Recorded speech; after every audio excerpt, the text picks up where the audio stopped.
everybody. You're listening to the Big Chill Podcast. This is episode 820.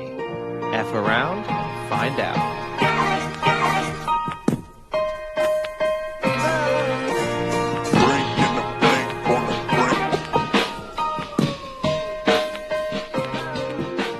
Hello, Big Chillians. Welcome back to the Big Chill Podcast. Frank, joined as always with Eddie. Eddie, how's it going? Yeah, I'm doing well. How are you? Yeah, I'm a little more energized. We're recording in the late afternoon for me, not the early morning. The early morning Monday is a little rough one sometimes, especially when you have an overtime game that doesn't want to end. Well, for me, we're recording at 11:30 at night, but I guess the positive spin I can put on it is that it fills the void between when I was done doing things to when Monday Night Football kicks off. This is like early afternoon for you, for a guy who doesn't sleep ever. I've actually 11 p.m. is the new 5 p.m. for you. My sleep schedule, I have to say, has shifted. You're getting old. No, I'm not getting old. I don't sleep necessarily more. It's just my time zone has changed.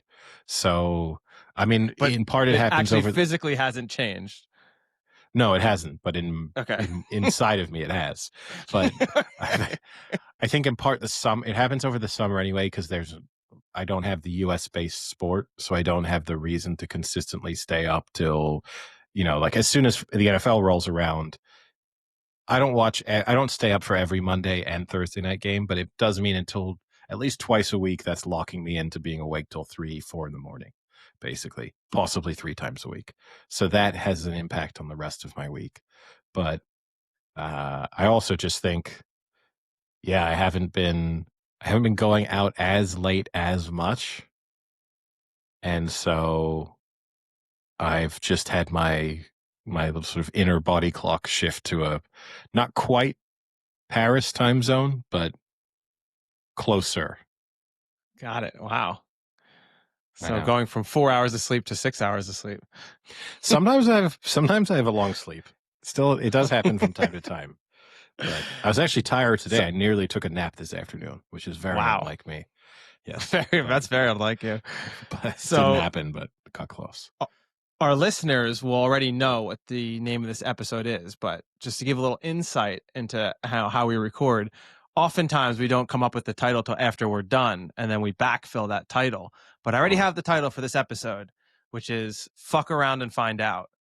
And we have at least 2 instances this weekend in sports upon which the fuck around and find out got put front and center. And we'll get into those in a little bit. But first, I think we need to discuss a topic we briefly discussed off podcast, but is kind of a combination. I think this is kind of one of our things now where we're opening up. We're starting the podcast with kind of like a mix between an Ask Rosillo and a Parent Corner, but it's like Life Friends advice, you mean? Corner. Yeah, it's like a life advice and a parent's corner. We're combining them into kind of like a friend's corner / advice / debate little life area. Corner. Life corner, friend life corner. And this one comes to us from one of our friends who is currently in a move and is taking the bus somewhere. And just to put into context, this is a 39-year-old adult who, instead of taking a nice, normal, relaxed, cleaner, less stressful train ride that is obviously shorter, and you can tell us what the actual distances and times are, he's decided to save about 20 euros and take a bus like a 16-year-old backpacking student going across Europe. I think at one point as an adult, you have to decide that if it's the only option, that's maybe one thing, but maybe even renting a car at that point is better than still getting on a bus. But at some point when there are other transportation options, the bus is never the option. Yeah, I think if it's the only option available, then sure, you've got to take it. The only other time I could see myself taking a bus for anything over than a 45-minute, than I'm a city bus, like a metro bus. I'm a big fan of buses, as we've discussed previously. And you're crazy because they're for intercity, not inner city travel. the only scenario in which I take a bus is if maybe I'm on a trip somewhere more remotish, and part of the charm of the trip is, oh, and we're going to take a bus like across Thailand or something, and this is part of the sort of the concept that I'm buying into. But yeah, I'm So I'll not give you the perfect across. example there is if you ever were to go to Banff, you have to fly into Calgary, and then there's like a 2-hour Banff bus airporter transporter that will take you from the airport through the mountains to Banff. That is a nice touristy bus to take. They have like full windows, like it's really nice. It's kind of the only option, especially in the winter if you don't want to drive in potential snow. That's different than taking a city bus from, let's say, Philadelphia to Pittsburgh. Yeah. Yeah, this is so here he's taken his travel time from about 2.5 hours to 4.5 hours. So he's doubling his He's doubled time. his travel time How to much save him. money is he saving in this? He's saved himself, I think, 40 euros. So he's instead of 75, he spent 35, I think, is the amount. And I guess the irony of the situation is it's for a new job upon which he's going to make larger sums of money. Over double his salary, supposedly. But now I'm having doubts about this. Like now I'm having serious doubts. I think he might have got scammed. Like I think this the more details are revealed about this job, I'm becoming increasingly skeptical as to whether or not it actually exists, and as to whether or not the salary is as generous as was first promised. Do we think this is maybe like a might be getting arrested, have to leave the country situation, and he's playing it off as a new job? Maybe. I mean, this friend in question is quite weird. So if it transpired that this was just his way of leaving his family, and he just made up that he was offered a job and then hopped on the first bus that was available, it wouldn't totally surprise me. I mean, the last bus I took, I think, was when I was in college. I took it from Penn State, from State College to Atlantic City. And I got picked up in Atlantic City and went home for like whatever it was, 4 or 5 days.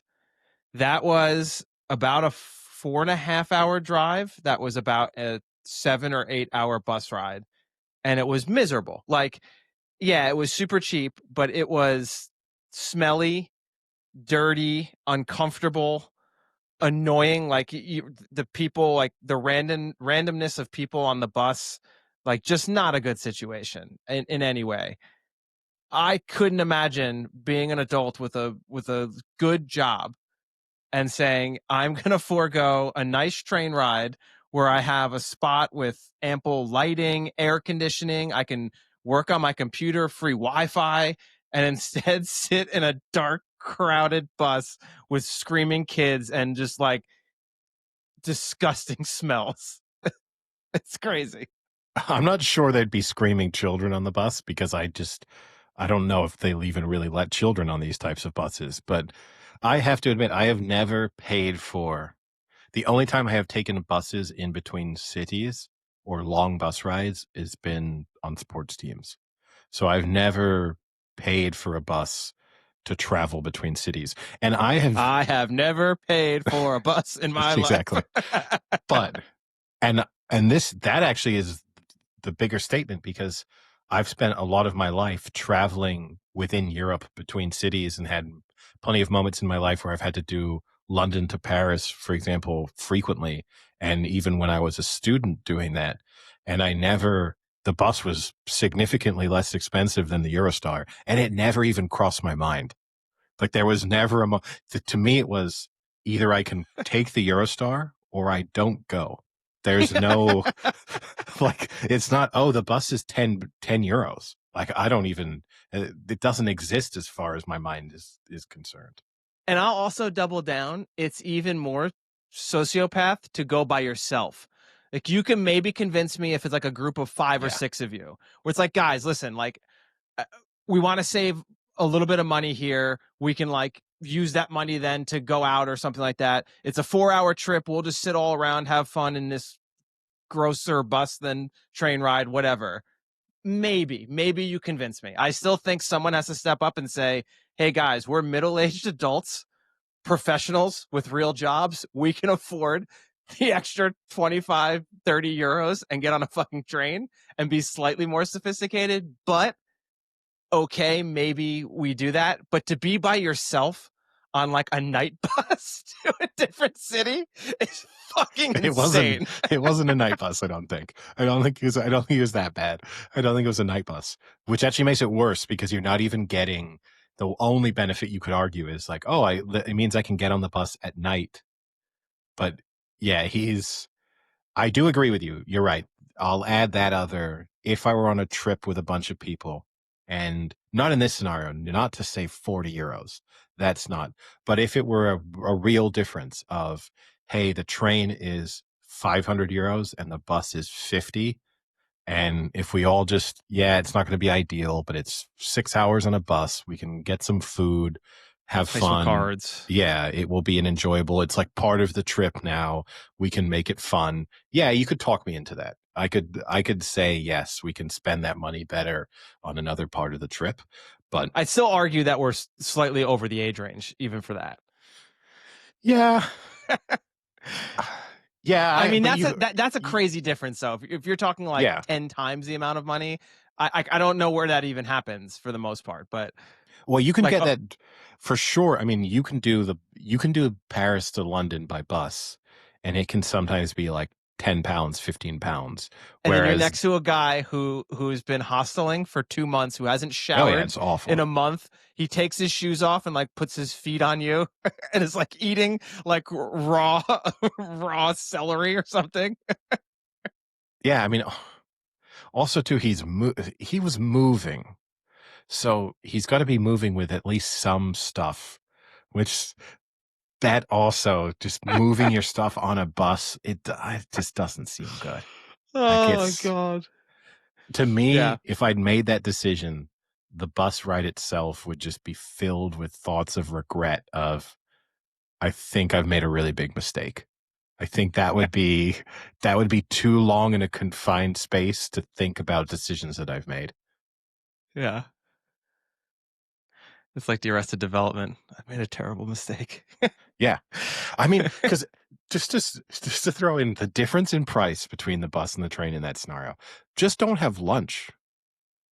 Like, just if that's, you know what I mean? Like, if you're that desperate to save yourself the 30 euros, just don't eat lunch one day. I mean, I'm not saying you spend 30 euros on lunch every day, but you just go like, oh, you know what? Suck it. If I really want to come out of this with all things I'll equal, pack my own lunch. Yeah. And dinner. Like, we'll spend 0 on food tomorrow, and it's a level playing field. You know, like that to me is the insane part of it. Yeah. I mean, we can have the listeners chime in and see what they think. You know, is there an age cutoff upon which, as an adult, or like a job cutoff? You know, like if you're working in the financial district, are you not allowed or shouldn't be taking long distance buses anymore? Things like that. This could be the waterbed topic for us all over again. Still get some comments. So this could be waterbed 2.0. What about if you're transporting a waterbed? Oh, it wouldn't surprise me. Bus or train. Would not surprise me if Tim got himself a waterbed in Belgium. That would be. I'm gonna have to go visit then and kick him out of his bedroom. That might be. Oh, he would let you sleep there with him, no doubt. But we've gone over this. Waterbeds are not good with 2 people in it. Well, what about if one of them's smothering you while you're on? Trust me, I actually, not only do I know from experience, I know from experience with Tim. All right. But before we get on to the NFL, I guess, maybe we should start off with the bigger sporting discussion of the week, which is the Ryder Cup, which Europe won. Looks like they were going to cruise to victory after their performance on Friday and Saturday. And then I have to admit, with sort of 5 singles matches up left on Sunday, I started to get pretty worried that there was a chance that this could be a catastrophic collapse or a catastrophic comeback, depending on how you look at it, but in the end, managed to just sneak over the line with a point and a half to spare, I guess. Yeah. And this is my first fuck around and find out. And I think this one goes to all the obnoxious, annoying American fans who make the United States look absolutely despicable with just ruthless, insane, idiotic comments and heckling and belittling that is just so like it's just so pathetic. And you know what? They want to fuck around and try and get under the skin, and they found out. I mean, like, I don't understand why they continue to go after Rory, where you had an absolute direct incident where he turned around, told someone to shut the fuck up, and then stuck it 5 feet from the hole to win a hole. Like, you don't agitate these people. One, it just makes you look bad, and two, it just fuels them more. Like, and if anything, it then makes the American team lose focus because now they realize how obnoxious you're being, and now they have to actively try and tell you to stop. So now they're not thinking about how shitty they're playing and how to get better. They're trying to think like, oh my God, this is embarrassing. Like, we need to get these fans under control. I don't think many of the American players really felt like the behavior was embarrassing. And well, I actually think that's like, go ahead. I think that's part of the criticism, is that realistically, whilst they kind of pretended at times to try and calm the fans down, and probably do feel like some of the more personal comments that were made towards European players were crossing the line, I still think fundamentally America has embraced this ethos. And when they're calling for chaos and calling for intimidation, they know that that's what it comes with. They know, and they think that that is part now of what the Ryder Cup atmosphere should be like, is that it should involve people.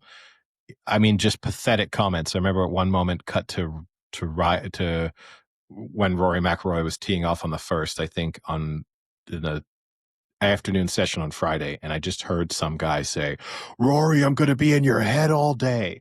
I mean, it's that, and that obviously isn't rude, but what a pathetic statement from a probably 55-year-old man, you know, who's paid huge sums of money to attend the sporting event. And I think that and I'll say this because I'm going to be really critical of the U.S. throughout this. I'll also say you are. I was slightly, whilst I understand why the Europeans eventually reacted in the ways that they did, I wish that they hadn't kind of sunk to the levels of telling people to shut the fuck up, telling people to fuck off, giving middle fingers. I think that's also lowering the standard of the tournament. But I get it. If you are having people shout in your backswings and say awful things about your family, that drinks thrown at your wives. Yes, that at a certain moment in time, you're gonna give in a little bit. But I want to say there's a little bit of criticism for the Europeans within that too, that I wish they hadn't done that. That he could have turned around and say, "Hey guys, shut up," and whatever. But the actual saying that bit, and it kind of spilled over into the press conference where, you know, Rory McIlroy got asked about the guy telling me he wasn't good, and Rory McIlroy said, "Actually, I'm really fucking good," you know, things like that. It's fine. I get it. It's funny. It's true. But, you know, to kind of round all of that off, I do agree with Rory McIlroy in his summary post Ryder Cup, which is what's bizarre about it is the Americans aren't going there to support America. They are just going there to insult Europeans. Like there isn't actually come on guys, let's do well, apart from the moronic occasional USA, you know, like that just a bunch of gorillas could do at any moment in time. But other than that, you aren't supporting your team. You're just attacking the other one, and not with any type of intelligence or wit. Yeah. And I mean, I guess the argument against that, which we obviously don't know, is if the Americans were playing better, would they have been more supportive and less obnoxious towards the Europeans? Like, I think part of the commentary was the American team was playing so bad that the fans had nothing else to do but to try and get on the Europeans because there was no rooting for fucking Scheffler to miss a chip here and a chip there, and like just how consistently bad they were playing that first. But they weren't actually playing that badly. Like that's the thing is they were losing. but actually the scores, I mean, that was the thing. And maybe on the American coverage, it was perhaps a little different, but they were losing and it was like, oh, well, they've lost in 13 holes, but the Europeans are 9 under through 13 holes.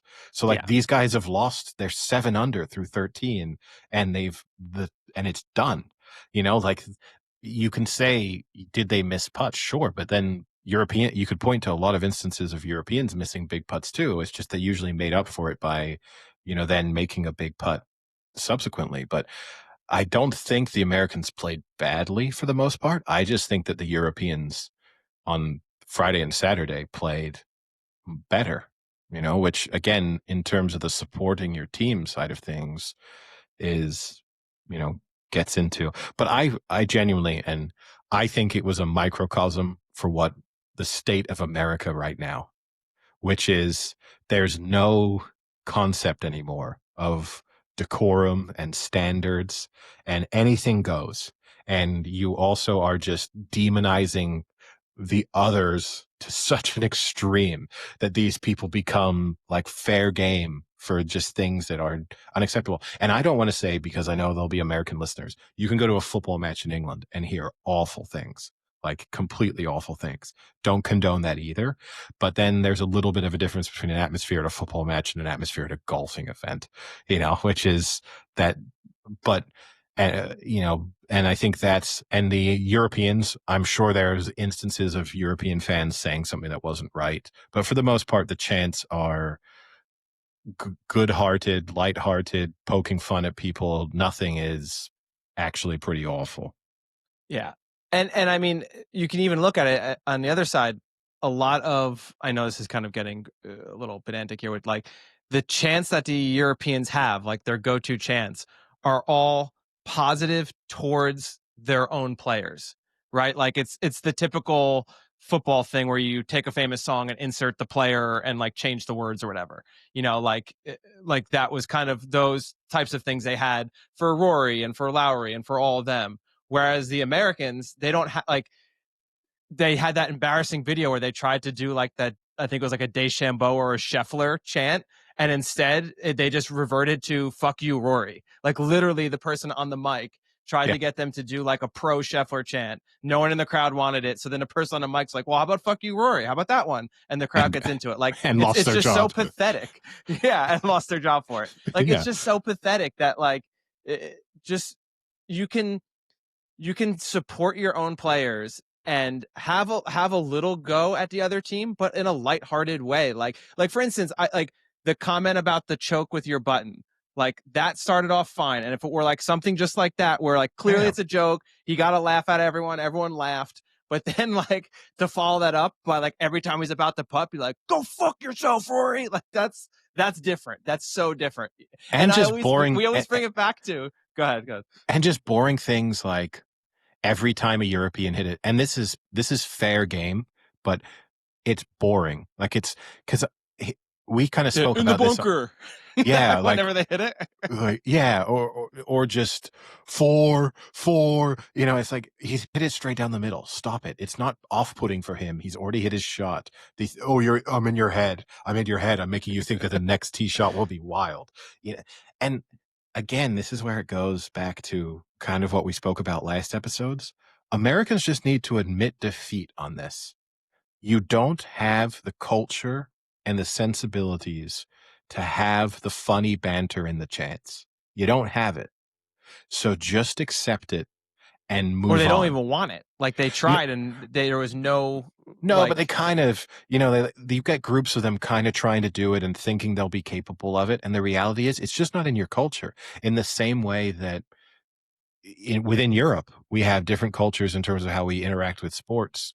Like for example, fundamentally what you're seeing as the European golf culture is really just British and Irish culture. It's not European. Like you don't go to Germany and have the funny chants in the same way, or France at a football match. It kind of sort of exists, but not in the same way. So I'm not even, and that's not me being like, oh, I'm British, it's great. I'm just saying like, it's not everywhere else other than America is capable of doing it. Like and just admit defeat, do the things you're good at. and stick to those. I don't know what those are from a fan perspective. Maybe it's Bills fans breaking through tables or stuff, but setting themselves on fire. Yeah, for the most part. You're not like going against the other team. How off-putting would that be if Rory McIlroy was teeing off and just off to the side, a guy in flames just jumped through a table? Yeah, bet you he would hit out of bounds. 100% he hits out of bounds, and that would be fine. That's American culture at its best. Yeah, and the other issue I have is like I watched a lot of the Ryder Cup. I probably just missed. On Sunday, I missed a little bit of the opening, and then I kind of want to touch on that. But I mean, it's tough to root for them because I don't genuinely like a lot of the players. And I know we talked about this, that they're dorky, but it's not that they're dorky. It's just like, I think I like so many more of the Europeans than I do the Americans. And I actually dislike more of the Americans than I do the Europeans. And I think that's what's annoying. I mean, like we talked off podcast throughout our chat for the weekend with a friend of the podcast, Ollie. Like Deschambault is just so tough to root for. Like, and I know you don't dislike him as much as I do, but it's just rough. It's rough to have to root for him. Like I like him even less don't after this weekend. Like I'm gonna say too. We tweeted out the meme. There's the Mitchell and Webb tweet, the German thing, where they're Nazis and they're German soldiers, SS soldiers, I think, in the skit. And then they have the conversation, and they go, "Are we the bad guys?" And I think as an American watching the U.S. Ryder Cup team, there has to be a moment where you go, "Oh, we're not the good guys in this." Like there's whether or not you want to be too hard on your own side, but you're definitely not. And I feel that way sometimes about like the England football team when you see how our fans behave, where you go like, we're definitely between us and Iceland. I know who the better ones are out of this, So I'm not saying it's a purely American thing. So I agree with you on that front. I also, going back to the U.S. players, I think I kind of spoke about it a bit, where the advantage that the Europeans have is that we're buying into this European concept. It's not our individual countries. I think the tough thing I find with the Americans, you're a very patriotic country, and you're patriotic at all times, which in Europe and a lot of the rest of the world, too much patriotism is kind of like it's an off-putting character trait. And I think the problem with the Ryder Cup is there's so much the shoes and the belt. There's so much Well, the thing is, I think you're spoiled. I think the shoes are kind of cool, but Americans put the stars and stripes on everything all the time. And so there's no novelty to it. Whereas when the Europeans show up and then you are putting the European flag on your shoes and maybe with a little Irish flag, you don't normally play it. But if Deschambault turned up for the Masters in a stars and stripes onesie, it wouldn't surprise me. So there's nothing special about him doing it for the Ryder Cup. And just him on the 18th green being asked, why does this mean so much to you? And just completely seriously, with tears welling up in his eyes, saying, "I just love my country," is psychotic as an answer. Like, I don't care where you're from. Like, it's just, you should be detained just for that answer. Like, you're on a watch list. Shane Lowry kind of did the same thing. No, but he was talking about how much it meant to win the Ryder Cup, from the idea of winning it, that it is the tournament he wants to win. He didn't say, I do it because I love Ireland. It was like, no, I want to win as he was saying, as far as I'm concerned, winning the Ryder Cup is the pinnacle of golf. Like, it was, and actually even more, he was kind of making it about him, which I also respected. I think the fact that he said to his caddy, in terms of the concept of positive thinking that you can have in pressure moments, right? And how important that is in terms of success as an athlete or in any part of your life. But the fact that he said to his caddy, kind of walking up the 18th green, "I could be about to do the coolest thing I'll ever do in my life." That's an insight into how the Europeans see the Ryder Cup. Not the I just fucking love Ireland. I have to just show the world how patriotic I am, that I bleed orange and gold, Yeah. Unfortunately, the coolest thing he's ever done in his playing career was followed up by like this weird celebration jiggle he did with his body that just did not great. look very good. But there were a lot of bad celebrations over the week. At least, again, I got to go anti-American on it. I got to go anti. At least his was just pure joy. It was just a guy sort of, I'm jumping around. I don't really know what I'm doing. I'm not in control. Sure, it wasn't the kind of celebration. That jumping? It's not the But kind you of have to get off celebration. the ground to be considered jumping. It's not the kind of celebration gets turned into a statue, so he didn't nail that bit of it. But at least I understand where it came from. The Americans on the like Justin Thomas, Deschambault, they have these weird like it's too aggressive when they win stuff. I think again, it's golf. You didn't just run over 4 guys to score a touchdown in the Super Bowl. So you can't celebrate in this like macho physical way of let me pump my chest and run. Like you sank a 7. I think that's wrong though. Like look at Tiger Woods. He did fist pumps for decades. Fist pumps are fine. Coolest, but that's an aggressive thing. Giving a fist pump. A fist pump. It depends how you do the fist pump. I actually don't think Tiger Woods' fist pumps were particularly aggressive. There was just a like celebratory nature to it. It wasn't a fuck you fist pump. I'll disagree with you on that. Like, I think that's the difference. Justin Thomas is doing, I mean, there's just, and the weird walk thing that Deschambault was doing. That was like his celebration was just like really awkward. It was like Forrest Gump as he starts to shed the, it was Forrest Gump as he starts to shed the braces. But he, again, it's just like too, and I'll say this too on the Europeans as well. Let's lose the high five, the solid hand high five, the like bap. That's too, again, you're not playing a physical sport here. Just give yourselves a nice normal high five. You don't have to watch something happen on a Sunday in the NFL and go, I'm going to do that in the Ryder Cup too. Like that's not the way it should work. So no gritty in the next Ryder Cup. Is that what you're saying? No one dropped the gritty. Okay. Yeah, it was fun though, because I mean the first 2 days were rough to watch as an American, and then on Sunday I didn't really watch any of it. I kind of had it on my phone just checking the scores, and then as soon as the early games ended, not the Dublin game, but the 1:00 games ended, it was like the perfect segue into that was literally the 1:00 games ended, and then I think it was like hole 17 or 18 for the first match that the U.S. then won, and then won the next one, and then I think had like a 3-2 to like get those 3 quick points. Like it was within the next 15-20 minutes. It was perfect to switch over, because the afternoon games, while they were okay, like watching the first quarter of the afternoon games isn't that exciting anyway. So it was like the perfect timing. I don't think they did that purposely, but maybe they did. Maybe that's how good they are. They could time it to slowly end right after the first wave of games. But that worked out perfectly from a viewing standpoint. So that was nice. And it made it exciting. Like it was a good, exciting 30 minutes.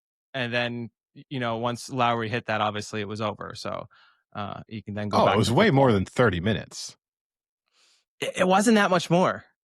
No, it was. It was maybe 45. I think it was. Maybe this is the difference. I can clock it because I texted. No, but this is probably the difference, I would say, for you as an American, where you're saying there's no way we'll pull this off. I think as a European, that was a solid hour and a half of realizing, because there was a period where 2 Europeans were winning. In the end, obviously, only one of them won. And then most things were all square, and you could wrap up and you could write off a couple of the ones in which the U.S. were ahead. Because so you're right. It was 1 hour. So Young hit the birdie. It's more than that, because you go from the first match, which was the Young birdie winning on 18, through to Lowry was the 5th last. I have it right here. So it was Young hit the birdie at 4:13 p.m. and then Lowry hit it at 5:17 p.m. Yeah, but again, that's assuming that the only moment as a European that you started to think we might lose this is when Young got the birdie on the 18th.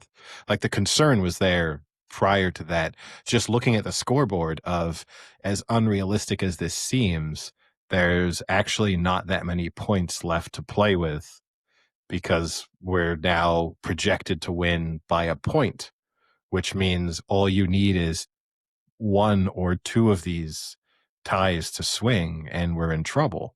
So certainly from a European perspective where it felt like the tide had turned, that was 2 hours of concern for sure.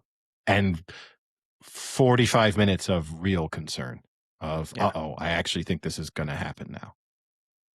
Yeah, it was good. It was fun. But yeah, I mean, it'll be interesting to see if Luke Donald gets to captain for a third time.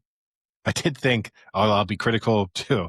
I think it was Shane Lowry who called him maybe one of the, I think his quote post-winning was, no, one of the greatest men of all time or most impressive men of all time, not just Ryder Cup captains. I mean, he was being put into a stratosphere of humankind that I don't think we were quite expecting. But yeah, Keegan Bradley also just came across as completely unlikable throughout the week. So, and terrible with his pairings. Yes, the doubling down on Morikawa. With brutal. Who was that with? I can't remember now. English. Yeah. Which was, from a data perspective, the worst possible combination. Yeah. And then to double down on it after they'd already had the floor wiped with them a second time and had the same outcome. That was not great. Did you see, because there was a thing going around about the analytics of like how worse what was the worst pairings you could do? And that was statistically out of like 132 options, it was the 132nd option was the Morikawa English. But what was really funny was 3 above it was English Morikawa. And they were like, Morikawa English was even worse than English Morikawa. That's how bad that pairing was. It was really good. Yeah. But speaking of awful, Eddie, I would like to transition to Penn State and James Franklin on the Saturday night Let's just congratulate you on your prediction of going chalk with those college football games, by the way. I was right. I said they'd go chalk and that none of them would win. That's what I said. Yeah. Penn State lose in double overtime to Oregon. That makes Franklin now 4-21 at Penn State against top 10 opponents and 1-18 against top 10 Big Ten opponents. And his quote is, "I get that narrative, and it's really not a narrative. It's factual. It's the facts. I try to look at the entire picture and what we've been able to do here, but at the end of the day, we got to find a way to win those games. I totally get it, and I take ownership.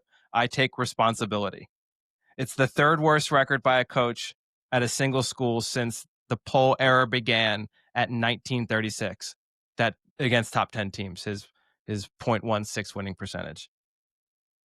At what point do you have to move on from someone like that? And I think the perfect example, I know you're not going to like this, is Mike Tomlin, who puts up great regular season numbers, gets into playoffs, over 500 winning records, playoffs, blah, blah, blah. But now for the last, 10 years, hasn't really done anything. And I think you give Tomlin more of credit because he has in the past at least done something. Whereas Franklin consistently has a top 10, top 15 team, but never wins a big game and never makes it into the championship. Like, do you move on from someone like that? I don't know. So I think the equation is different between college and the pros because Mike Tomlin has never had a team that I think he's underperformed with, basically.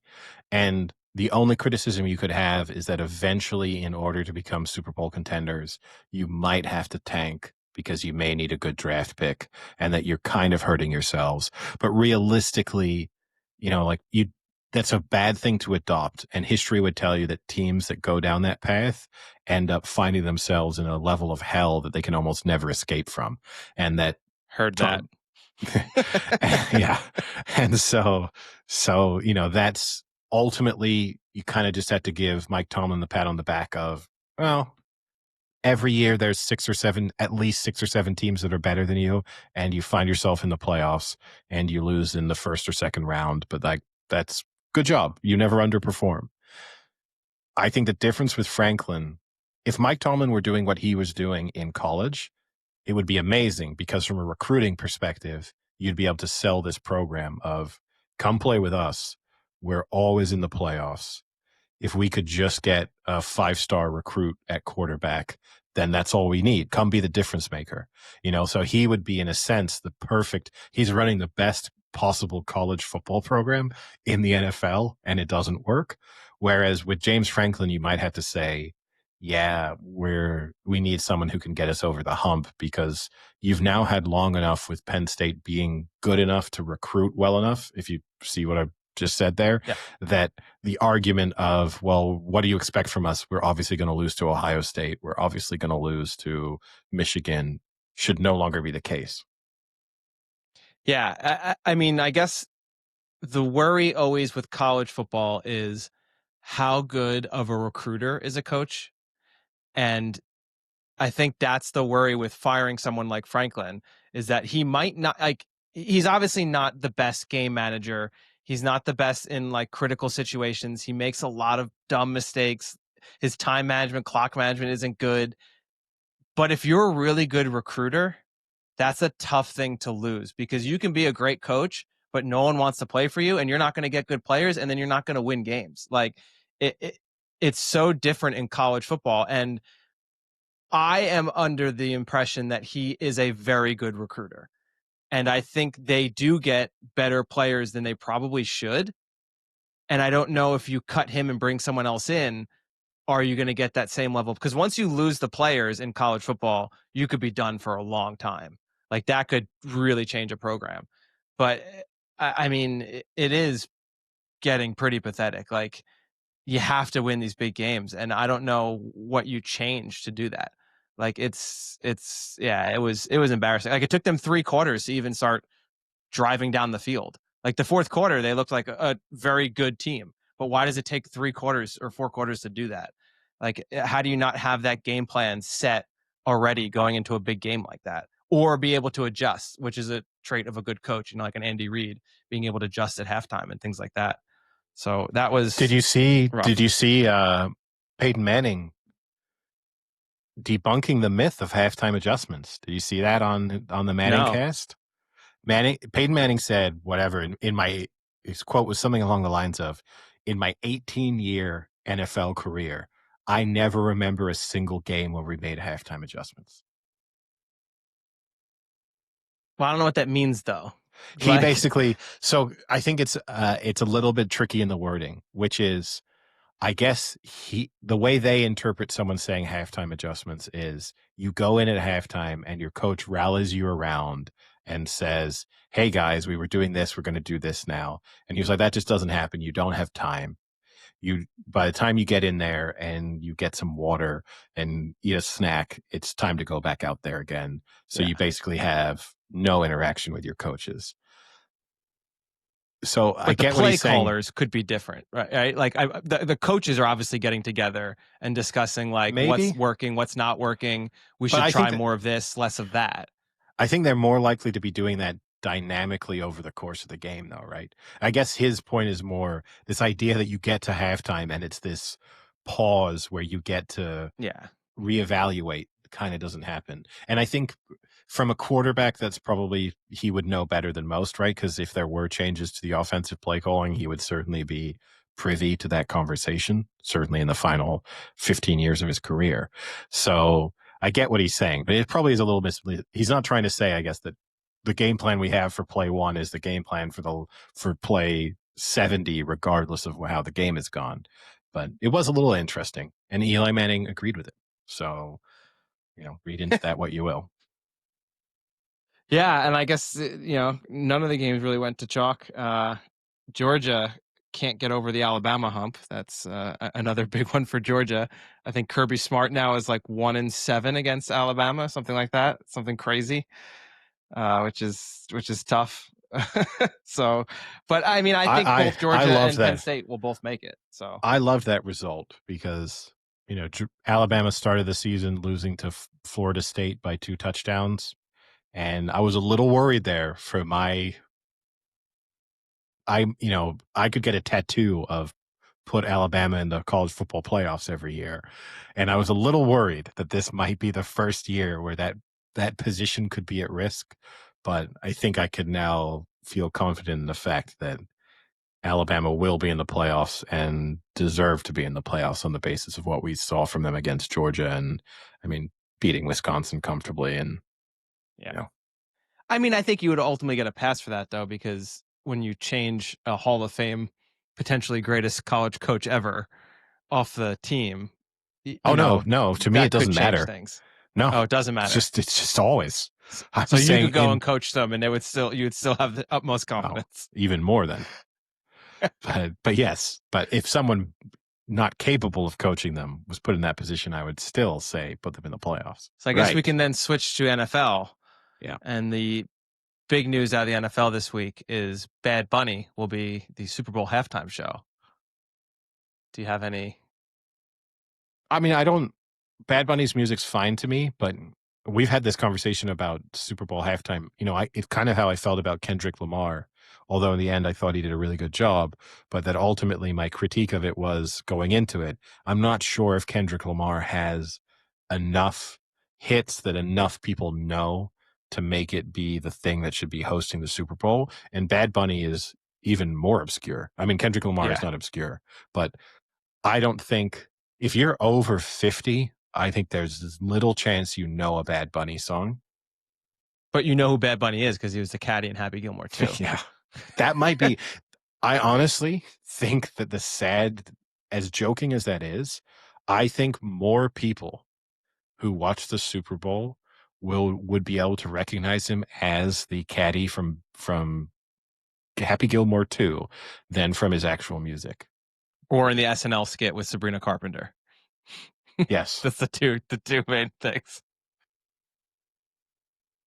I mean, I recognize his songs, but I don't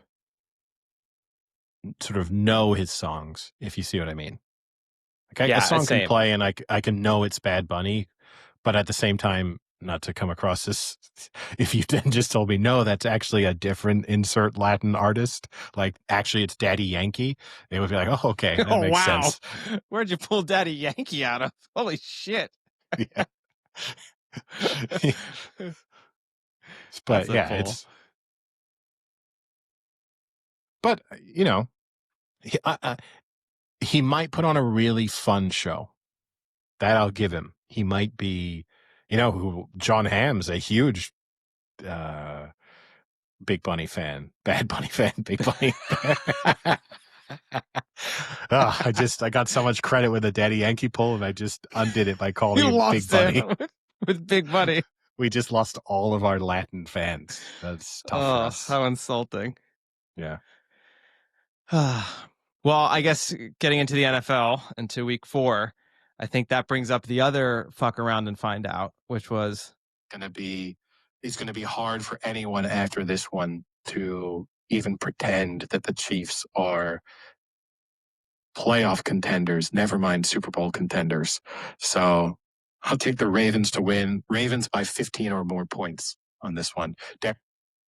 Wow. Yeah, Ravens. I think plus Mahomes 15. might listen to this podcast because you fucked around and you found out. Hey, Mahomes came after you. For future. Next time you want to do a clip of me, just tell me ahead of time, and we can have production values that are beyond you playing your phone into your microphone. Complete surprise. I don't want you knowing that I had that clip lined up and ready to go. I knew that clip was 37 points. The Chiefs are back. Don't be fooled. Don't be fooled. This just, my big takeaway from that might be, well, I'll say this. the Ravens aren't winning the Super Bowl. Their defense is just too bad. Ravens might not make the playoffs. In all honesty, like genuinely speaking. I think they will, because I think they'll be able to right the ship defensively just enough. And that with Joe Burrow missing from that division, if Joe Burrow were healthy, they'd be in big trouble right now. But I'm not as the I know division helps them. I know I have more confidence in the Steelers than you do, but I still don't see the Steelers getting to more than 9 wins. No. And so I think the Ravens can limp their way to 10 wins. But they have my big takeaway from this weekend is I'm not actually really sure any teams are that good. I think that might be the position I now find myself in, is that okay, the Bills won, but the Bills and the scoreline looked pretty comfortable in the end, but that game was there for the taking, and the Saints had plenty of opportunities to really put the Bills in a bad position and just the Saints blew it to a large extent. Yeah. And we've kind of seen from the Bills this season, like a few shaky moments. The Ravens don't look good at all. The Packers have now not looked good for a couple of weeks. Nope. The Chiefs, okay, they look good this weekend against like an anemic Ravens defense, but then haven't looked good for the rest of the season. The Chargers, who we were all getting excited about, then they have a terrible performance against the Giants. They ran into thunder. Yes. Yeah.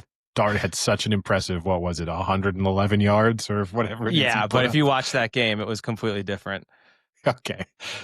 But, I think genuinely, and that could change because the NFL seasons are really, really long. So teams can fix things. And I mean, the Eagles might be the only team that I think are stable, like that I kind of.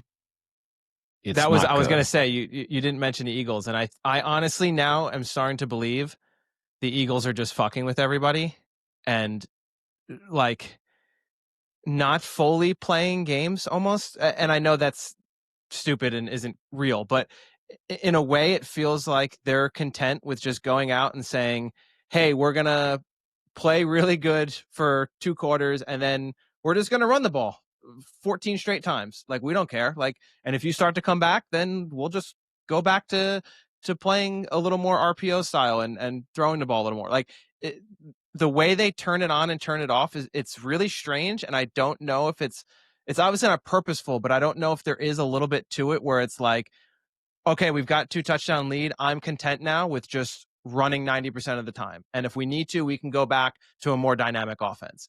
Because, I mean, when they really want to look good, their offense almost looks unstoppable.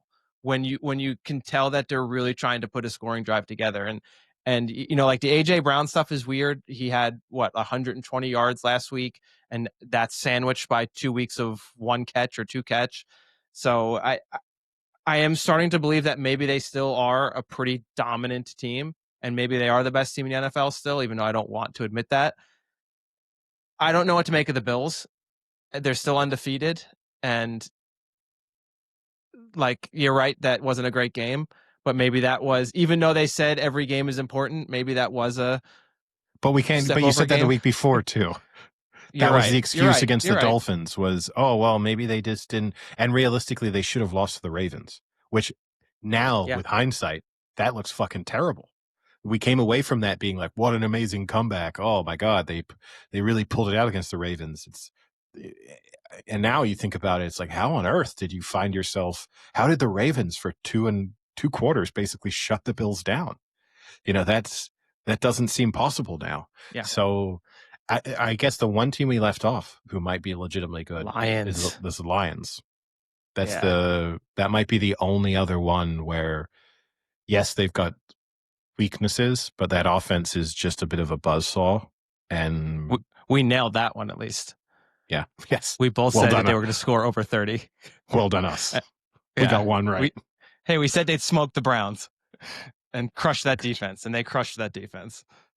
Yeah, but no, I think it's tough. I really don't. And again, long season, I don't want to overreact, but I feel like this isn't overreacting to a single week. This is, okay, we're only week 4, but this is the last 2 or 3 weeks having quite a lot of evidence that there are major weaknesses with most of these good teams. And I think also that and this is not me saying the 49ers will win the Super Bowl, but I think for teams like the 49ers, the Rams, and teams that have really visible weaknesses, this should give them hope that if you can get yourself a ticket in the playoffs, you never know. Yeah. Whereas most seasons we would say like no wild card teams, for the last 5-6 years, you could just dismiss wild card teams. Okay, have fun, win your first game in middle of January, then get Good job, demolished Texans. then get demolished by 25. But like if we got to the playoffs now and you told me that the Jags beat the Bills, I was like, oh, okay, surprising, but not that stunning. Yeah, and I mean the NFC West in general is like an enigma right now. Like I don't know if they're all like above average teams or if they're actually all below average teams and are just looking good against each other. Like I genuinely don't know right now because the Niners did not look very good against the Jags. Like I'm harsher on the Niners and I know they're usually actually a pretty good team, but that was bad. Like I watched a lot of that game and that was just really pathetic. It was. It was rough. And Purdy had one of the worst interceptions you'll see all season. Yeah. But if I want to give him the benefit of the doubt, you got some rust to shake off and just a little bit of, and you're missing key targets, receivers for him that he could trust. Bourne had that really bad drop at a big moment. That was awful. Yes. And I think the next play was the really bad interception or something along those lines. Like it was immediately the turnover. So it's one of those sort of sequences where you're like, oh, if you hadn't done that, then this drive keeps going and maybe the game is completely different. But yeah, and I think the Niners are not great, but they have enough chance that they and 6 or 7 other teams are maybe one trade away from being in a position where they would give themselves a real chance in the playoffs. And it's been a while since. I think there are 15 teams this year that could win the Super Bowl. Yeah, that'd be kind of fun. Not great for betting on the playoffs, but no, but you know what I mean? Whereas I think for the last few years, by week 4, we could have had a list of 6 that you would have said, if anyone outside of these 6 even makes the Super Bowl, we would be pretty stunned. And that has been, consistently proven to be the case. For the Ravens, the bad news is obviously they're 1-3.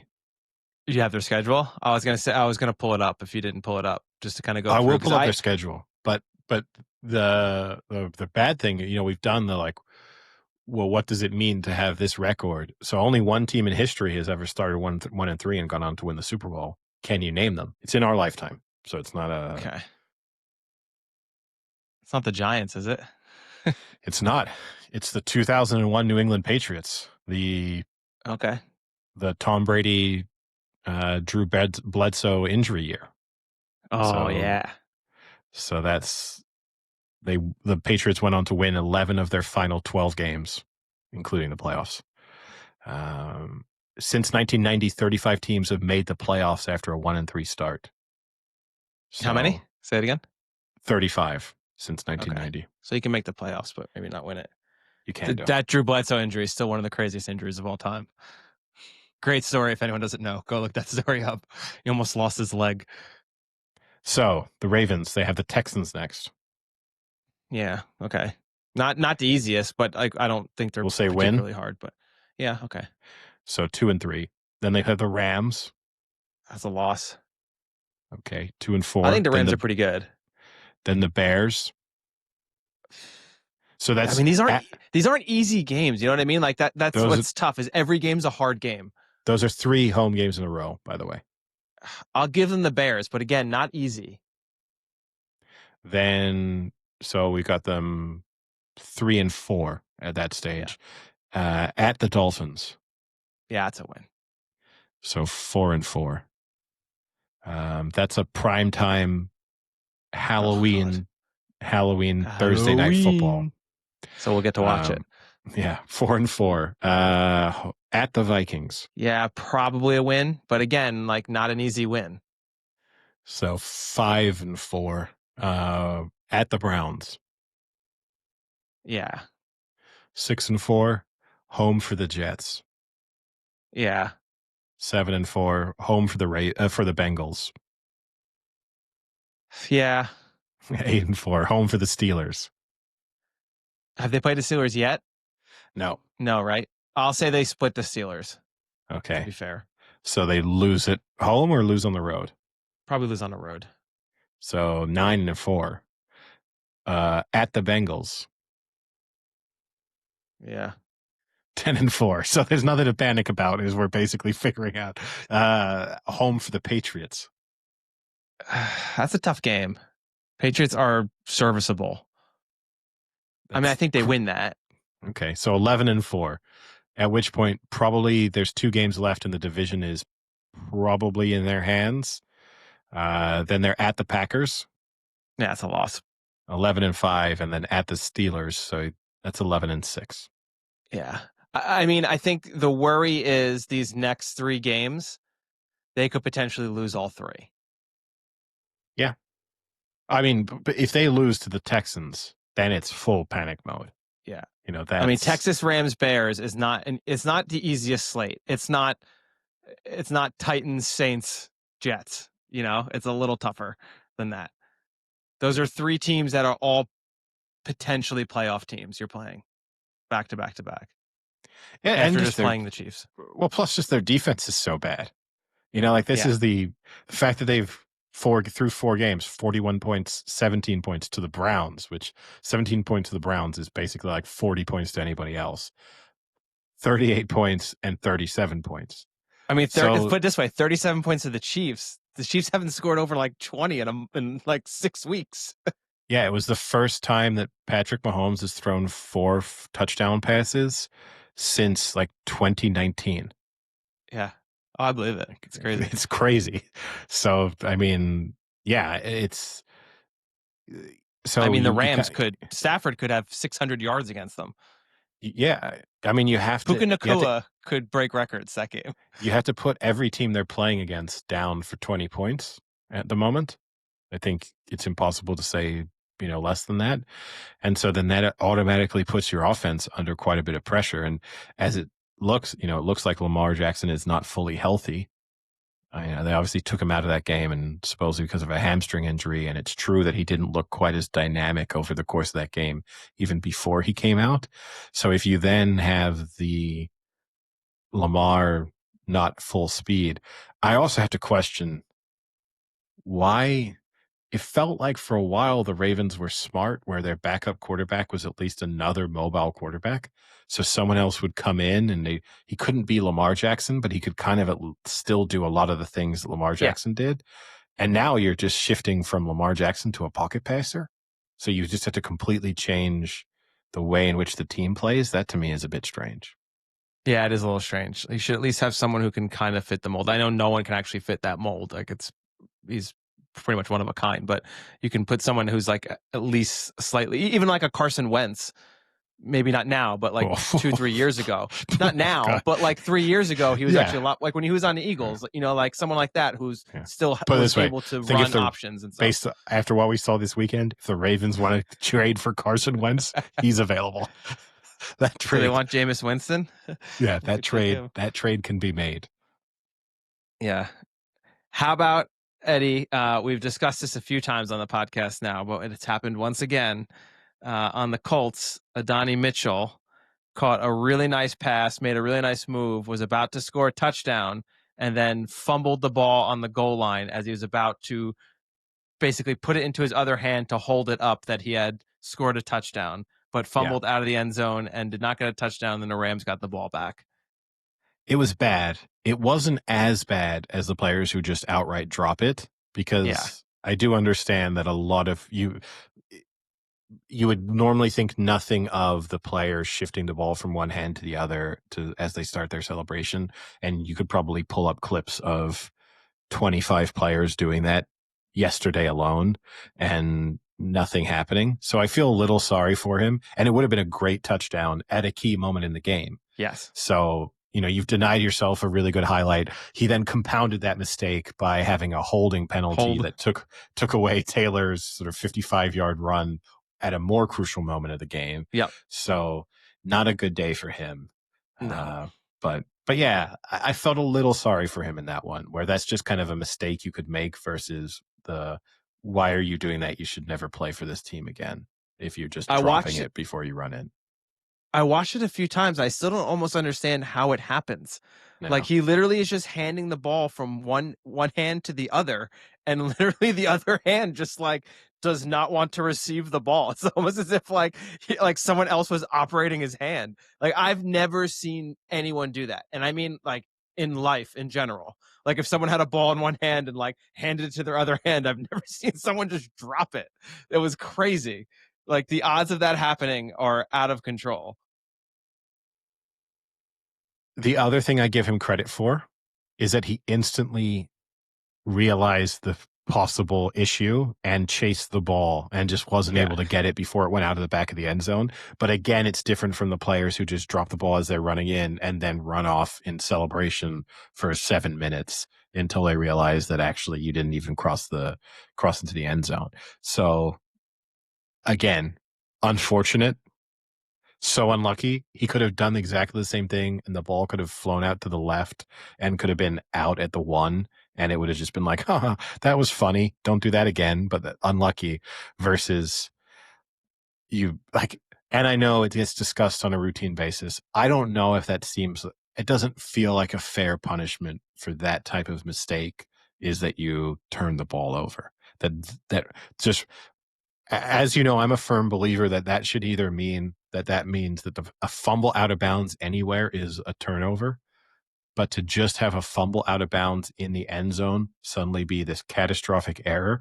Whereas you even go to the game in Dublin, you have a Vikings player fumbling the ball, losing it, but it happens to touch the ball while he has a leg out of bounds. And so that then counts as a recovered fumble. Yeah. And it's like, oh, so the being out of bounds was a really great thing for you. Whereas if you just do that in another area of the field, it's the worst thing you could have possibly done. That to me, I don't quite get that bit. I guess the question then is what do you do if you fumble if in that play, how do you change that rule? Do you give it to them still with the ball but on the 20? Ball on the 1. I mean, if you're going to treat that Oh, a I don't fumble like out of that bounds, though. I don't like why? ball. Because the scenario really is so rare of like a forced fumble that goes out of bounds. It does happen, but I mean, it kind of doesn't happen anymore because you have to establish possession. So if you imagine any catch where you would then fumble out of bounds, it would just be either an incompletion or it would be the receiver had possession, therefore it's a touchdown. So like the only way this happens is dumb people being dumb and doing things like this, or the really super rare impact right as you're going to cross and the ball squirts through and goes out of bounds and it's a big turnover moment. But maybe if you are that dumb and this is a dumb play you've made, maybe you deserve to then lose the ball. I'm absolutely fine with that. But then all fumbles out of bounds should be a turnover. And I'm fine with that because I actually feel like it's the reverse. You get players who get away with fumbles because they fumble the ball They're or close to the line. you force a fumble and it goes out of bounds. It's like, oh, well, that doesn't matter anymore. Like that to me, you make that a turnover too. And then there's consistency there. Any other games then that you wanted to cover? I guess we do have to speak a little bit about that Steelers Vikings game, even though it wasn't the highest quality, but seemed to be a huge success in terms of being hosted in Dublin. I know all the Steelers players have basically said it was louder there than it is for a Steelers home game, and they thought overall is that it an was a insult better. to the Steeler fans? Literally in their post game conferences, they said we'll probably get in trouble for saying this, but the atmosphere was better there than it was for a home game. That if and I do say, you know, I'm going to a London game next week, and I think the criticism of most of the international games is that it does turn into these celebrations of football, and that you don't have the home field advantage, and that's what the trade off is. I think the Steelers, because of a bit of their popularity in Ireland, and then some of their fans traveling too, were able to really turn it into like a home game for them in a foreign country, which is more interesting. And maybe that's the thought. I mean, I know they kind of tried to do that with having the Jags play 2 games a year in London, but maybe you do need to start saying a little bit like you do with Thanksgiving of, well, the Eagles play in Brazil and the Raiders play in Mexico City and the Steelers play in Dublin. And like that way we hope to build a fan base in those countries so that you have like those home games do feel like home games. Yeah, it sounded loud. I mean, I heard that they actually bussed a lot of the people over from Pittsburgh. They hopped on a bus and There's they only 12 said it euros. was it was a 12 euros or it was 100 for the flight, and they thought the 100 was way too much. So they And rather when they just take the bus. when they left, Aaron Rodgers was a Green Bay Packers quarterback. They arrived in Ireland and said, "Where the fuck did Russell Wilson go?" But yeah, it was and look, it wasn't a good game, but in the end, it still got exciting. So, I went from keeping an eye on it and thinking, obviously, with 5 minutes to go, that I was going to walk away and do some other things to suddenly kind of doing the calculation and realizing that the Vikings were in with a realistic chance of getting the ball back with just enough time. But the Vikings kind of just running on fumes with injuries, and I don't want to tip my hand before we get to the predictions for next week on the next episode, but based on the havoc that the Steelers were able to cause in their, kind of getting through to put pressure on the quarterback, and they lost their right tackle in that game, like that, the Cleveland Browns have to be looking forward to that matchup. I mean, that's going to be one where they feel like they could get 7 or 8 sacks based on what they saw on Sunday. And still probably lose because they can't score. Yes. Yeah. They need Myles Garrett to score 3 touchdowns. Yeah. But other games, the other one we should cover is the night game, the Packers Cowboys. Yeah. You mentioned at the top, maybe the Packers aren't as great as we thought they were. They do have a lot of injuries, but to me, the concern is, I mean, the Cowboys offense is okay, but you should be holding the Cowboys offense to a little less here than, I mean, Dak, like, he looked like a superstar again in that game. And I mean, he's been pretty good all season, so maybe I'm being a little harsh, but he doesn't have CeeDee Lamb. He's literally got one receiver, and they couldn't even cover the one receiver. I mean, George Pickens had 160 yards receiving, something insane. He was like every play, it was to Pickens, and they just could not stop it. So a little worrying for a Packers team that we thought had a good defense, and then with the addition of Parsons, a lot of people thought, oh, that's it. They've sealed their fate now. Now they have the classic edge rusher they're in. I think anytime you allow a team to score 37 points in a game, that's got to be a slight red flag under any circumstances. That's got to be immediately like, uh-oh, that defense might not be totally trustworthy. And yeah, there's plenty of good teams that allow that to happen and then it never happens again. But it's got to be slight cause for concern of this defense could leak points in a playoff game or in the future, or allow drives to progress down the field more easily than you want them to. But yeah, I mean, look, the Cowboys are maybe the most fun team to watch this season. That's 2 overtime games, both of which were incredibly high scoring. And night games. Yeah. So maybe they should be primetime every week because they really deliver in terms of entertainment value. We were obviously discussing pre-recording.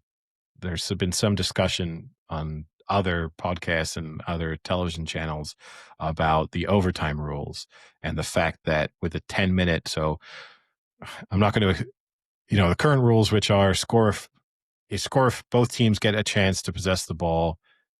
If you score a field goal, the other team still gets a chance. Score a touchdown, still get a chance. But if from then on it becomes sudden death, but kind of with only 10 minutes and 2 timeouts left, the chances of getting the ball with a lot, if there is a scoring drive involved in the first possession, the chances that you'll have a huge amount of time in that second possession is relatively low. But My counter to that is we have to decide how we feel about teams' ability to score quickly. Because if your criticism of the overtime is, but the other team might only get the ball back with 4 minutes left, and that's not enough time to string together a touchdown drive. Meanwhile, we have a discussion about a Monday night football game or last Thursday night football game the other day, which was, but they had 26 seconds left, and that's more than enough time to get into field goal range. So, like, we have to decide whether are we so scared of a team having anything over 30 seconds and one timeout, or is suddenly 3 minutes not long enough to string a drive together to get yourself in field goal range? Like, it can't have both. I agree. I think my only complaint is that I think it's slightly unfair that if the opening team scores a touchdown and then you're the team that gets the ball the second go, you have to score a touchdown, and chances are you're going to have to, at the end, slightly rush yourself to score. And I think that's a little unfair. Like, if it's a genuine overtime, and I'm not saying that I love the college football rules either, but at least in that sense, you're not also hampered and unlucky by being under the clock. Like, that's my only thing I don't fully like. And again, if it's a field goal, then yeah, like, if they have the ball with 3 minutes left, you're have plenty of time to get into field goal range. But I I also think to just score, like, it could be like, I just think it's slightly unfair. Like, if you're trying to make the overtime rules more fair, where now you, like, each team gets the ball. Oh, even if the other team scores a touchdown, the other team still gets the ball. Like, they keep changing the rule to make it more fair. Then I still think it's slightly unfair to be that second team needing to score a touchdown, but only having, let's say, I'm not going to go super drastic and say 2 minutes, but let's say say 3 minutes. 4 minutes. Okay, 3. Yeah, Yeah, but 4 minutes is 4 minutes they is got still the a ball with long time. 4:30, I think, left. It's a long time. I would guess that most touchdown drives in the NFL this season won't be much longer than 4.5 minutes. So realistically, it should not affect your play calling at all. 4.5 minutes. I mean, I think it does I think it does a little, and I think it only does if you go run, didn't get a first down, run, didn't get a first down. Like, and you're like, shit, we've got 6 yards and we've used up a minute. But if you're that inefficient in moving down the field, then any amount of time is going to be an issue to a certain degree. But I think you kind of saw it yesterday. Like, they ran out of time, the Packers, and they almost really fucked themselves running out of time, which was really dumb. But, like, I think they would have scored a touchdown if you gave them unlimited time. But I think they had a rush that last 5 plays, and it kind of affected them a little bit, and they ended up settling for the field goal, which I partly blame on the rule, but I also partly blame on Matt LaFleur. So I can kind of see where you're saying, like, he did not play that right. The last 2 minutes, he played that so poorly, or coached that so poorly, I should say. I didn't understand. It was almost like he was willing to settle for the field goal. Like, the way he was calling that last 2 minutes, to me, it felt like he thought a field goal, like, gets the full amount of points. I honestly, I genuinely was confused as to why he didn't want to get the touchdown. So they were on the Dallas 25-yard line with 1 minute and 15 seconds left. That's a long time to, But how many plays did they get off from there? 1, 2, 3, 4, 5, 6 with the field goal. Yeah. So now the issue there is the plays that they got off are terrible. It's a 6-yard pass, 7-yard run, -3 yard pass, -1 yard pass, incompletion, field goal. So, like, ultimately, and they kicked the field goal on a 4th down. Yeah. So even if you'd said there was 20 seconds left, they're kicking the field goal there. Even if there'd been 2 minutes, they're kicking because it's 4th and 14 from the Dallas 16. So unless it's the Lions and they're just like, fuck it, go for it, which, okay, the Lions Dan Campbell probably would have gone for it anyway, but most teams, so yeah, they got the ball back with 4 minutes and 40 seconds left. Yeah, like 4:30. Yeah, I was gonna say something like that. 4:40. And Yeah. I mean, again, terrible 4-yard pass, incompletion. So then they had a 4th down and they got a 14-yard pass. And Dozens I think pass. that ultimately, right, there's nothing fair because, okay, if they got the ball first, they punt because they're 3rd and 6 on their own 24. So sorry, 4th and 6 on their own 24. So they would have Yeah. punted and they would have lost the game as a result of whatever happened, any score. So they get the benefit of having the 4 downs to progress the ball down the field, and they ended up using those 4 downs Pretty twice in well. terms of decisions. Yeah. The other part I had with that I thought was poorly run, because I think the way he was calling that game, that those last, like, the pass, I don't know why they just didn't continue to run it. Josh Jacobs was destroying them, and then they just stopped running. When they got the ball back down 3, how much time was that left? I think there was like 50 seconds left. They got it back with 43 seconds left. I don't know what he was also doing on those play calls. Like, and this kind of, I wanted to discuss because it kind of brought up the whole, like, new NFL kicker philosophy that, kickers can hit anything. And I agree they can kick longer field goals, but they still miss field goals. Like, they got to the 57-yard-ish field goal range, and he was, like, content with that. It's just crazy to me that you'd rely so much on a kicker that, yes, can kick 60-yarders, but is that what you want to risk? Like, kicking a field goal half the distance of the field, that he's going to nail this? So, like, the last few plays they had were terrible play calls, like 2-yard, 1 yard. They even fucking ran it once.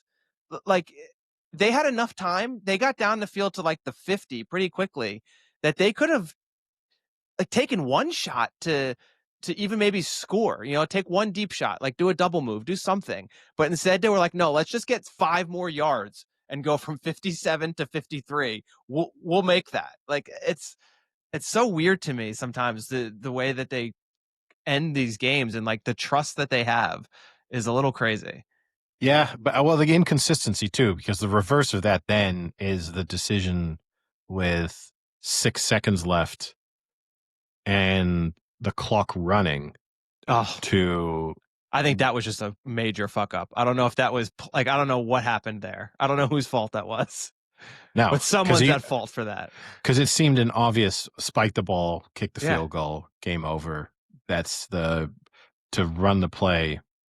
And if you're going to do that, you may as well have then, with 1 second left, gone for the end zone. Like, if that was your mentality on 3rd down, because you should have lost. And I'm sure time expired. I mean, the way time expires in NFL games, the inconsistency there, for all the things that we complain about of where technology could be used, sometimes you kick a field goal and the clock keeps running for like 2 seconds after the field goal hits the net. Yeah. And sometimes it stops before the field goal has even crossed the uprights. Like, a field goal can sometimes take 9 seconds and can sometimes take 3 seconds. I don't know what determines it. It's just the feeling of the scorer, I guess. Like, it's, and that was another example where, when did he stop the incomplete pass there in terms of the time? But And then what's also, so I agree with you, because they are very lax with stopping the clock throughout a game until it gets to the last 2 minutes. And then they'll review, like, every play and be like, no, add a quarter of a second onto that clock. And it's like, well, now you want to be nitpicky? Like, just do it all game then, if that's the case. Again, it's one of those things, it's not that difficult for someone behind the scenes to have the clock and say, okay, it hit there, stop it. Okay, yeah, we have to add 2 seconds. Like, that doesn't need to be an official timeout. There can just be, why can't there just be a clock guy who his whole job is to, like, and they could just be like a play, they could just stop be it in the right even spot. doing it live without acknowledging it, and it wouldn't really matter. Like, you could just see, and they could be updating your TV where it's like, oh, it was 7:41 when the play was snapped, and it was an incomplete pass, but then they've now they've added 3 seconds back on from the play before, and it wouldn't be like, oh my God, this is now unwatchable. Nor would the coaches be like, you're completely screwing up my game plan. Like, yes, in the final 2 minutes, you would need to stop and handle in the process they go through now. Like, please re-add blah, blah, blah to the game clock. But other than that, you could just be doing it in the background and re-adding 1 second or subtracting a second whenever you needed to. But no, I think other than a complete lack of faith in pretty much every team in the NFL, there's no other really major talking points to discuss. Premier League, quickly, I guess. Arsenal survived a major scare. They came late comeback from a goal down to score twice in added time to win 2-1 against Newcastle. And Liverpool, their luck finally firmly ran out, having made it their way through the season with late winners. This time they had a late equalizer, only to concede with the last kick of the game and lose 2-1 to Crystal Palace, meaning that Crystal Palace are the last undefeated side left in the Premier League. So you would have got good odds on that at the beginning of the season. But similar to I don't want to salt the wounds here, because I'm not fully sure, because Ollie and I are on a razor's edge. We're asking you about what the actual bets were sometimes.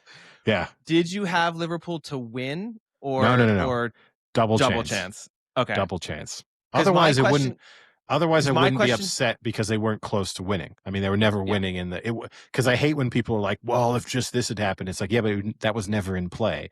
Yeah. This was, yes, for listeners, I had a bet where Liverpool double chance was the last leg in a 6-day long accumulator. And hey, you got 5 3/4 good day out of it. Yeah, I got value out of it for sure. And you got viewing value, entertainment value. I wasn't even watching the Liverpool match. That's the worst part. So I went for a walk with my dog, and was walking along and then occasionally checking the score and kind of trying to monitor what the momentum was like, and kind of went from they'll get the equalizer. I mean, you were privy to the conversations, so like, it won't happen. Then the equalizer, and I have to be honest with you, as pessimistic as I can be at sometimes if something bad could happen, no thought crossed my mind that Crystal Palace were going to score again. Like, that didn't even, because Liverpool at that stage were completely on top. And you also just imagine Crystal Palace are going to think, actually, a draw is a pretty good result. So let's just take that. And then in the end, they played 98 minutes instead of the 96, and Crystal Palace won. And again, just bet 365. Almost got saved by the VAR too. Almost got saved. Yeah, that was close. All I got was a little VAR. Again, the killer is it's at the end of the match, so you just get betting suspended, and then just Crystal Palace 2, Liverpool 1. It's not a good way to realize that you've just lost a bet. But so, because I was going to ask, in a scenario where you have like Liverpool to win, and let's just say they lose. Let's just say they don't score in the 87th. Let's say it's been kind of 1-1 for most of the match. Would you prefer that outcome than the 1-1 draw? Like, yes. Do you get some vindication at like, oh, well, you know what? At least you guys fucked yourselves as well, and you've now lost. I mean, as a non-Liverpool fan, then yes. And then I also just think the further you get away from having won your bet, the less disappointing it becomes. So, you can lose a last leg, but it can just be a blowout. And you can't be say, for example, your last leg was last night, Packers -7.5. Let's say it was the Ravens -15. Yes. Let's just say it was the Ravens to win. Yeah. Let's go with that one. Good example. I also had that. Yeah. Let's say that was the last leg in your bet. You can't be that disappointed because it was never close. And it was like, I just made the wrong call. Like, there's nothing you can do the dance with yourself of, I knew I shouldn't have put that in as the last leg. You can do that, but you can't ultimately be, I was so unlucky there. Whereas if you have the last second, last minute, I was this close to winning and then it's taken away from me. Raiders blocked field goal. Yes. Yeah, if you had the Raiders last, I mean, we could look at a lot of blocked field goals in recent, or I could look at, you know, penalties that never get called on any other of these field goals that were mysteriously called on the Broncos against the Colts. Haven't had one since. Where's all this leverage on these blocked field goals that are now occurring? People, they learn from their mistakes. Hasn't been one since. No, just decided to probably be the only leverage call on a field goal all season, and it just happened to happen when I didn't need it to. Did you see there was a pretty unlucky bet I saw with that Raiders blocked field goal? Is someone had, it was like one of those specials where it was afternoon games, every team to score a touchdown and a field goal. And then the only thing that hadn't hit was Raiders field goal. It was it was like 400. It was like a pretty good, like at least 100-1 or something like that, or 680-1. And that was the only thing that didn't drop in that bet. That would suck. That would. And I'll be honest with you. The one loss run for me is it's genuinely, there's moments where you have bets lose and it's like a dark, like, oh, I can't believe that lost. Takes you a little bit of time to shake it off.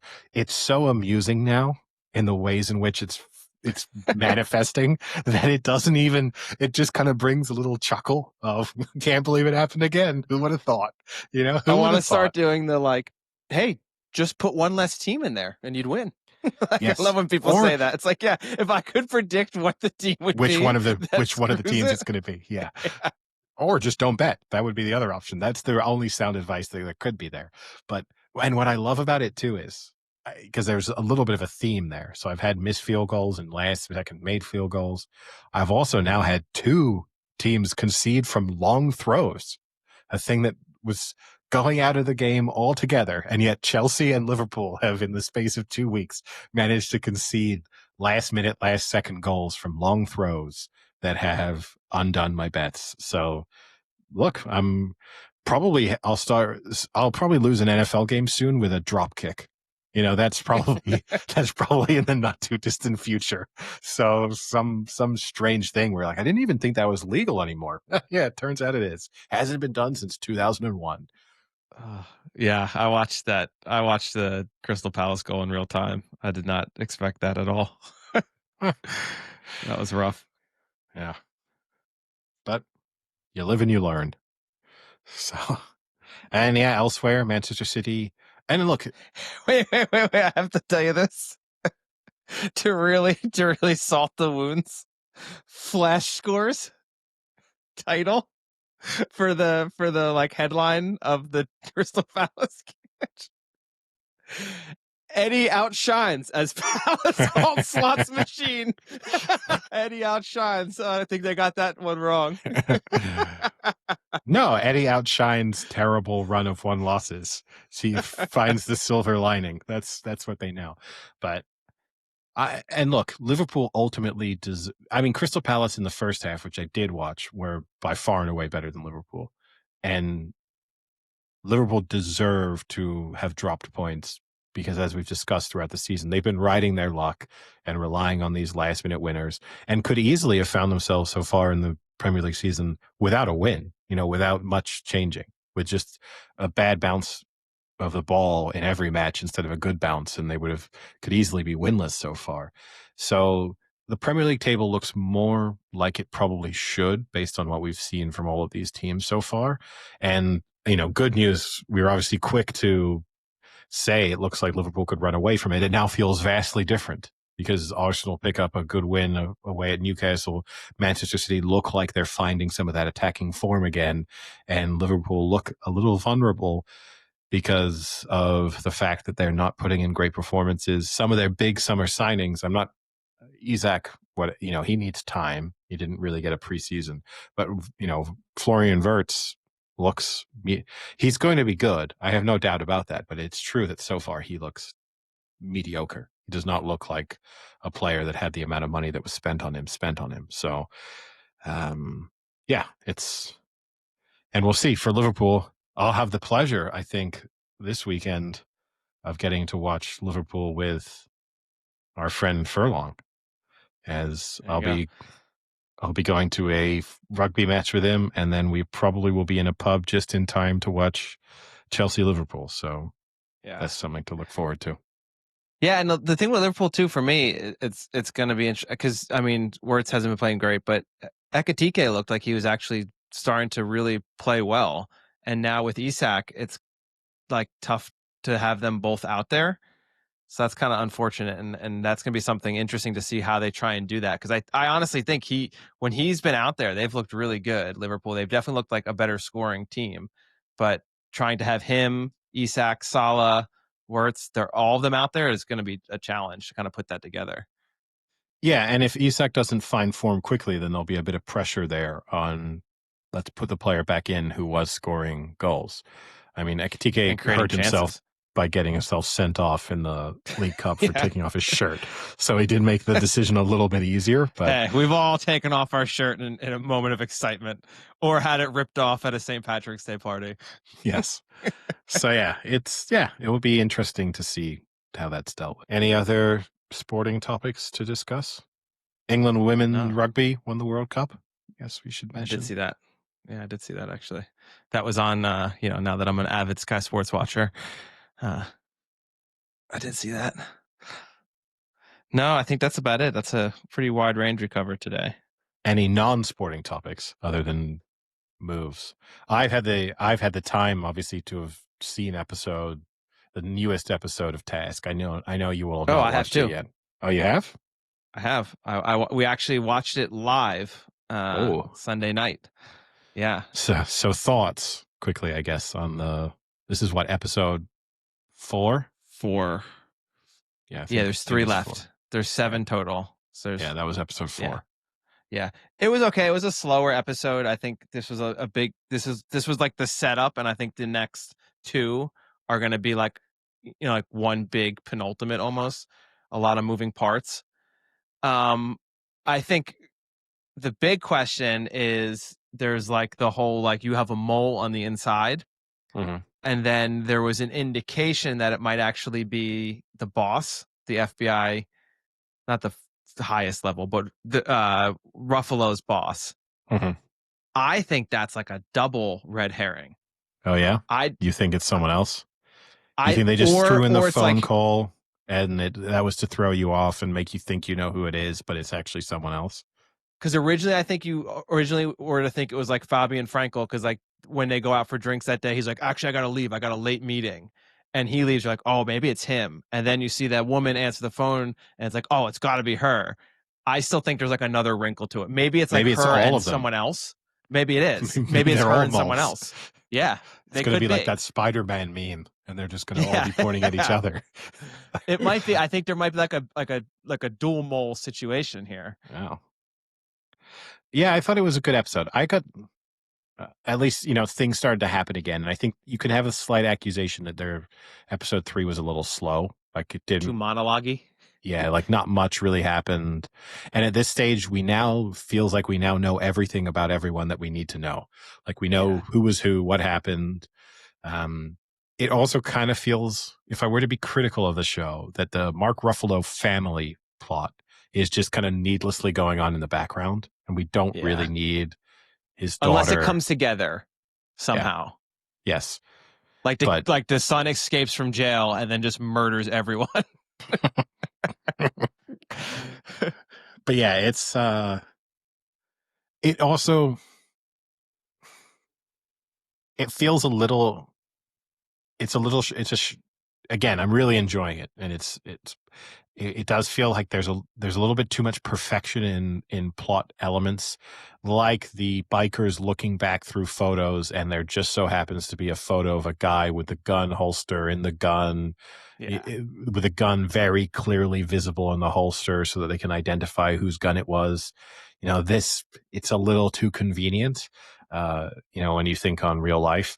I've also got to say, I'm not sure at a truck depot how much concern a truck driver would really have for a little kid down by a creek. Like, I don't know. I feel like you might have the, hey, where's your dad? But the moment at which someone came up and was like, Sam, and the Well, kid recognized. Maybe he had like the missing child thing in the back of his head. Do Because it people is that recognize? town.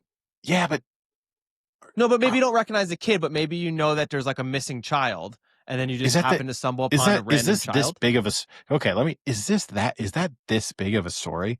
Like, I am sure you live in Minneapolis right now. I'm sure there's 10 missing children that Yeah, but you I are think Minneapolis is different. All right, but this is because ultimately too that they really want you to care about the missing child of some drug dealers who were killed in a drug raid. Like, this is not the mayor's son has gone missing, let's all find him. This is like some scumbags had a kid that they weren't really taking care of, and the kid's now missing. Everybody on high alert. And I'm not saying all kids should be looked after. I'm not saying he doesn't deserve to be found. But my point is, I don't But you know think if the story wouldn't be as big. Yeah, I think that's a like, you read that on page 9 of the news and go, oh, interesting. Never think of it again. And you don't then see a kid randomly and be like, oh, call the cops. It's the missing kid. It's the But this is Delco. Like, he has no distinctive features.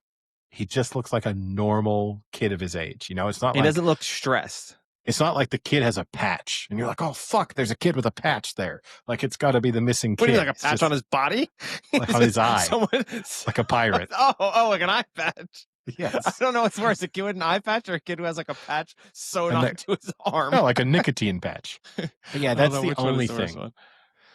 And look, and again, I feel like they've created a tough situation where there's no good resolution. And I'm sure the show writers would be like, that's what we wanted. We wanted this tense scenario where there's no way out for these people who you feel like are bad guys, but kind of good guys.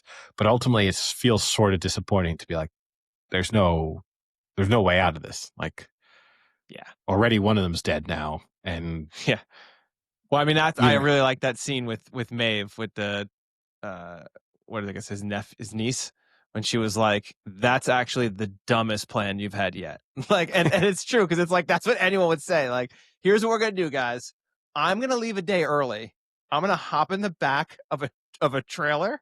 I'm gonna go up to Canada, find us a house in the middle of nowhere, and then I'm gonna have you guys come up after, and we're just gonna live in this cabin for the rest of our lives. Like that, like that's the dumbest fucking plan ever. Because I also don't understand why they'd even need to go to Canada. Like, I get that you get put on a wanted list and stuff, and so for him, he would have to live under the radar for the rest of his life. But assuming you don't get arrested, I feel like you could just move to Arizona and be okay. And like his kids, if he doesn't get caught, his kids can just move there and go to a school and no issues. Like, the Canada thing is you're legal. So how are you going to get schools? How are you going to get healthcare? How are you going to get all that stuff? There's no way the kids can go. She was just like she was talking about how remote it was. That's one thing, but it's just, you're not in the system. You can't, even if there is a school. I think that was part of it. Yeah, it was, but it wasn't, even if there is a school, you can't just turn up and be like, I'm a 7-year-old, need to go to school. Like, like, okay, come on. Like, but, I don't know. And maybe I'm naive as to how hard it is to run away from a criminal past. But I'm sure it's difficult. But I think at the end of the day, I think maybe if you're by yourself, like there's no way you can do it with kids. Because like you have to enroll them in school or you have to take them places, and so like it's instantly going to be like on a radar. Like, oh, hey, you were looking for this family, right? Well, 2 of the kids just enrolled in school here, so they're here.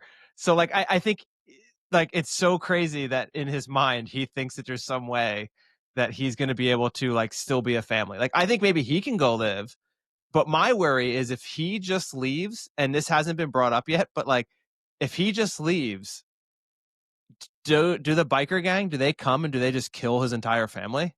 Like, are biker gangs beneath killing children? Doesn't seem like it, because they're very upset about a kid being kidnapped. Like, that seemed to have broken their code. Up until this episode, right, they didn't know it was him. So his kids could have left with no issue. Or he could have left. And here's the other thing. Again, I've never sold drugs. Don't think I ever will at any point in my life.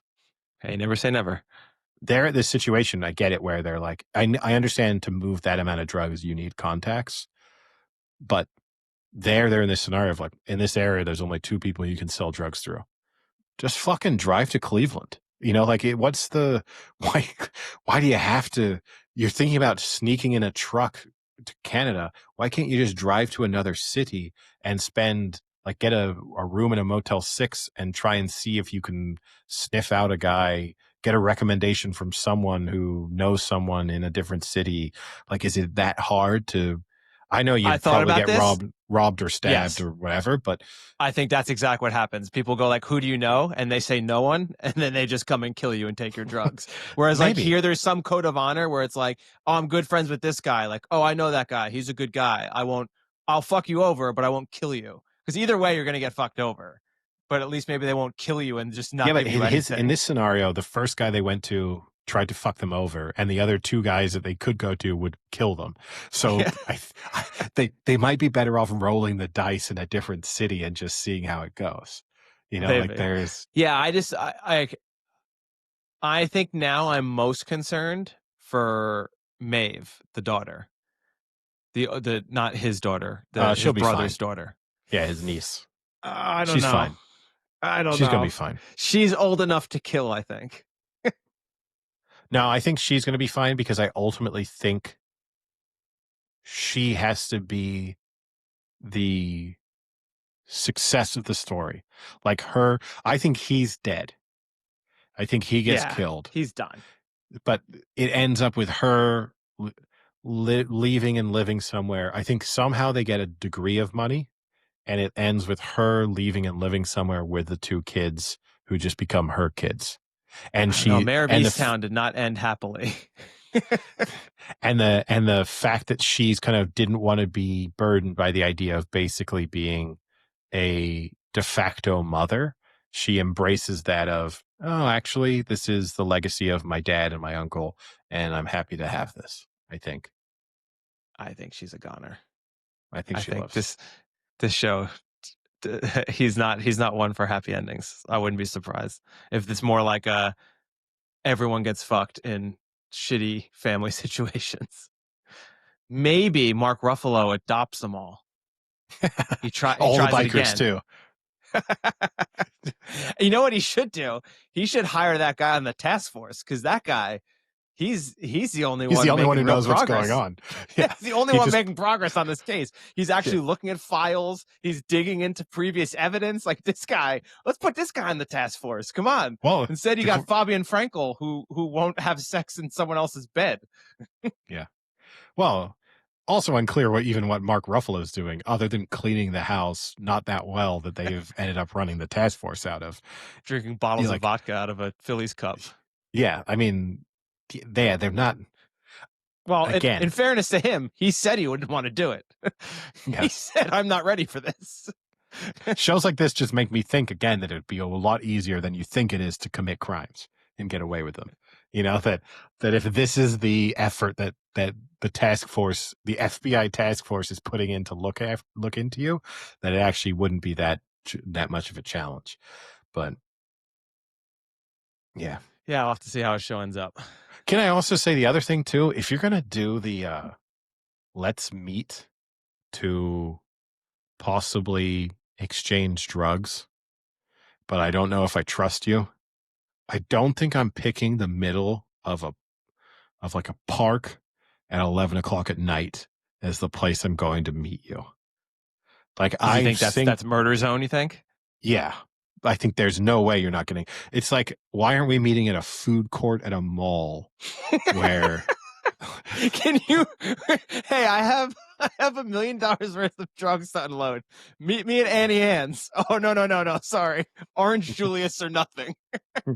No, but I mean, there's got to be somewhere where there's got to be a little bit of a crowd and some witnesses where you can at least say, if he's going to kill me, that he's getting arrested. Not the like, oh, I could get killed and my body could be disposed of and no one would ever know. As, I mean, basically transpired. You can have a huge accident. Yeah. No one knows where you are. Unfindable, Yeah, it's true. And last thing, only final note on that. When the one biker punched the other biker with a chain wrapped around his. Feels like that should do more. Feels like that's kind of not old. It feels, I think, with a chain wrapped around your fist and you're not expecting it, a sucker punch with a chain wrapped around your fist. I don't think that's just to shake it off, spit out a little bit of blood, and then move on with the Put our conversation. foreheads together. Yeah. And breathe Also, heavily at each other.